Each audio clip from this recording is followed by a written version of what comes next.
Set myself free.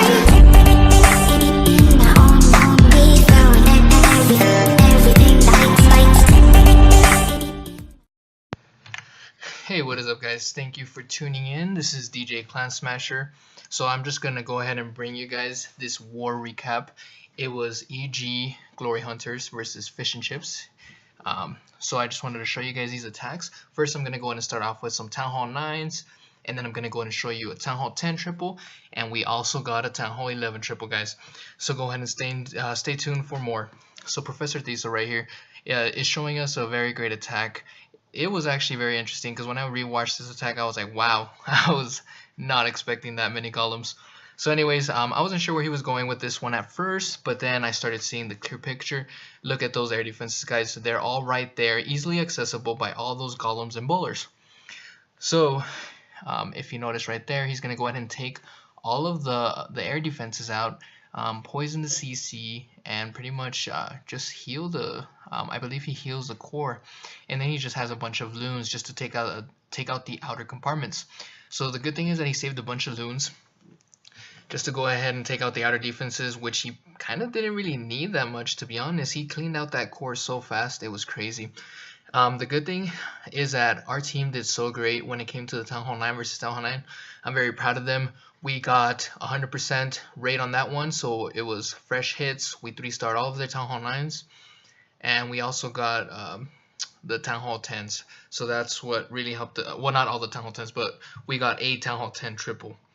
They weren't able to get our Town Hall 10 triple on us or an 11, so that's what put us to an advantage. So anyways, Professor Thesa pretty much trashed this base. Once he trashed the pretty much the centralized section, there was still 2 loons left, a golem, a fully healed queen with the queen power, so that made a huge difference when it came to that. So we'll go ahead and show you the next attack. Let's see. So this next attack is going to be by Fog. This one was a very interesting base. He hit this right away, actually, like within a few minutes. He was actually the first hit when it came to the start of the tournament. So Fog here is coming up with a Witch Slap. He brings in the healers, a few healers on the top portion closer to 3 o'clock for some of those witches, and then he puts a few healers on the queen so that he can go ahead and get that queen walk started as well, just to make sure that his whole bulk of troops go towards the middle. So that's the main concern. The good thing is that those healers are keeping the witches alive over there on the top section. Everything else is good. The middle is easily accessible now that he opened up, he put that jump spell, and then he just poisoned the CC right there. And the queen, the good thing is that she's going to walk all the way around, and the healers converted straight to the golem, which is fine. I believe the healer's going to die, but no, actually it stayed alive, which was good. And then right here he just heals that core section because this was a fresh hit, guys, so we weren't sure what the heck was going to be in the middle, if there was going to be a bunch of big bombs or not, but everything was looking pretty good here. And so everything kind of stayed in the core, and you'll see something that played a big role. So as you can see at 3 o'clock, his flank section didn't work out so well because that hidden Tesla was being a bit stubborn, but that's fine, it'll still work out for him here. The king got out and is kind of helping the queen when it comes to cleaning up pretty much the outer compartments. And right here he used the queen power, and the reason why he used the queen power was just to kind of get things going. He was starting to run out of time, so was getting a little worried that time was going to be an issue. The good thing is that the golem surprisingly stayed in the middle and was tanking for everything, so it worked out pretty well when it came to the golem being in the middle and tanking everything. And then after that, we pretty much knew it was over because the king is still healed, the queen is fully healed, the power was already used, but the queen still hasn't really been touched much, and the golem is tanking for the queen. So it worked out very well. Great job, Fog, on that one. So now we're going to see the other Town Hall 9 hit, and this time, let's see, it's going to be by Skip. Skip was a substitute for us. A few of our 9s had other things to do, so they couldn't join us just because of the timing and stuff. But luckily we got Skip as a sub, and he is OP, guys. You'll see these attacks, and you'll see what I mean after this. So he did a great job by taking out that defense, just to make sure that his loom pathing would go great. He's very good with the suicide heroes, and that's what he's doing, just kind of cleaning up the mess, making sure that the king takes off some of that junk on the outside portion, and then the queen's just kind of taking out some of the main compartments just to get this funnel going. So the queen is walking, doing a great job. The king has already done a lot of work as far as taking out some of the clutter on the outside, and this is where the air portion begins, guys. And notice how he didn't even take any air defenses out with the queen.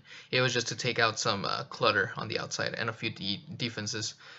So right here, he's very dependent on that skelly trap. Whenever you're using the skelly trap, you want to make sure that you rage and you use the skelly trap, and make sure that the queen's kind of like stuck with the lava hound, just so I won't kill the troops. And luckily, I mean, the skelly part didn't work as well as planned because all the skeletons were kind of stuck and the queen jumped on the other section. But luckily, the loons were able to take her down, so that worked out very well. And then after that, it was just pretty much clean up from here, guys. So he goes ahead and puts a bunch of minions on the top section, and the queen still has a power, so he uses the power just to kind of get things moving. And then it was pretty much game from there, guys. And what I mean by skip being OP is he right away just gemmed a few, what was it, his request, and went in for another attack. So I'm going to be showing you that next. So skip right here in this one, he attacks at number 7. And this base right here was pretty interesting. So he uses 1 loon just to kind of try to take things out a little bit. He was hoping to, let me see, I believe he was hoping to get the CC. I'm not 100% sure on that one. But anyways, he starts off with the suicide heroes, and then he takes out the clutter on the top portion. And the good thing is that the queen was very easily accessible, so he didn't even need a skelly spell for this one. So that was the main thing. So yeah, he was trying to take out the CC, but because the CC didn't pop out, then that's when he realized that it was a lava CC. So then he didn't have to worry about that. So he used the queen's power, just in hopes that he can go ahead and get rid of the queen, because you don't want the queen to kind of pull the lava hound, just because it's gonna waste her time pretty much. So then he starts off with the air portion right away, and just look at this, guys. 7 haste. He just hasted this whole base pretty much.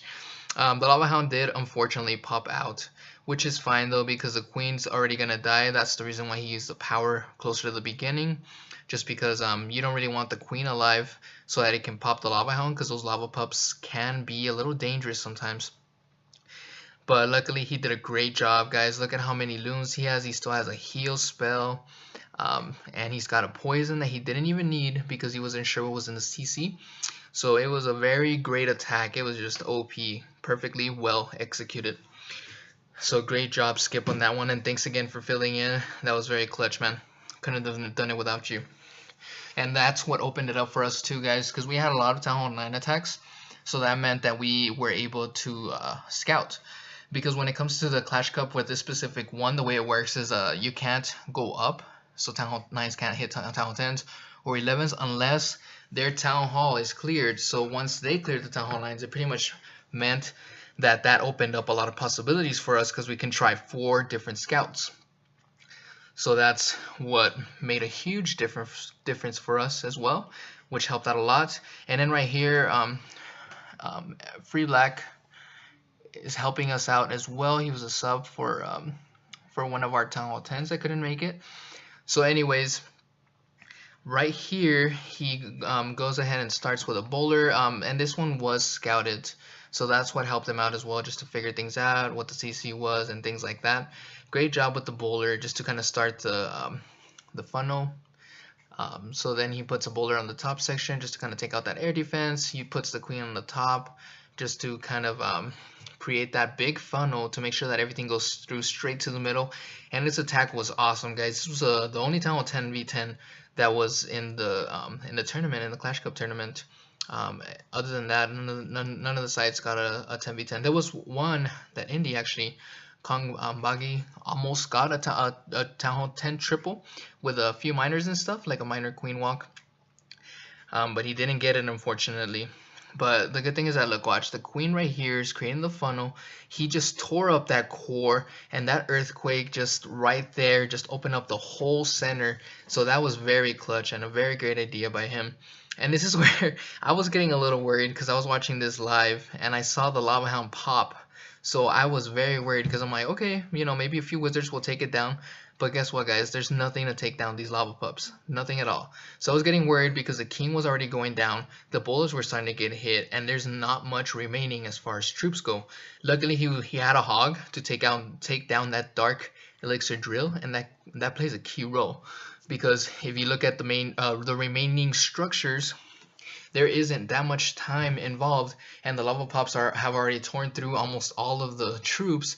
Luckily, there was 3 hogs remaining that were able to take down that gold mine before they got taken down by the lava pups. So anyways, guys, right here I'm gonna go ahead and show you my Town Hall 11 triple that I got. So for this one right here, I had a good feeling about this base, and a GP was gonna back me up on this one just in case, because I was the first hit on this one, so it was a fresh triple. I figured, you know, Baby Hound right there to take out the Archer Tower, and then just Grand Warden to take out that army camp in the bottom section, just to create that big funnel. And then if you notice right here, guys, this is where I just saw a great, what is it called? A great opportunity. So I put the king, the queen, and then the 8 boulders, and then just rage. And then I use a Grand Warden ability to make sure that everything stays alive, and then I just poison the CC. And the cool thing about this was that I was able to get the Inferno Tower, I was able to take down the enemy queen and the CC, so that played a huge role for me. The queen was still alive for me, and then I decided to start the portion. The good thing is that I was on Discord chat, so I was able to have GP kind of watch over my queen, that way I won't have to worry about it as I started the air portion. So then I just did this part right here, guys. So I got a little sketched out because I was expecting the wizard tower to be taken down by the initial balloons, but then the balloon pathing was a little weird, but it's okay, guys, because I put in a rage spell right there. I figured that that was one of the best places to place it, and then I just put a haste just to make sure that everything kind of went to the right order. And then once I placed that last haste, I knew it was pretty much game over because there was not any more air defenses left. I saw the hidden Tesla at the bottom, but look at how many loons I have, guys. So I felt very confident when it came to this attack. I just had a few minions for cleanup, an archer, and things like that. And it was pretty much game from there. I am very proud of my team. They definitely killed it. Our 9v9s just rocked it hardcore. And not only that, but they were able to enable the scouts for Town Hall 10s, which helped us get some high percentage 2-stars and get a Town Hall 10 versus Town Hall 10 triple. So anyways, guys, the score was 26-23, and that was the final score from there. Great job, FishNChips, great game. So thanks for tuning in, guys. Hopefully you guys liked the video, and subscribe, give it a thumbs up, and I'll see you guys next time. Thank you so much. Have a great day.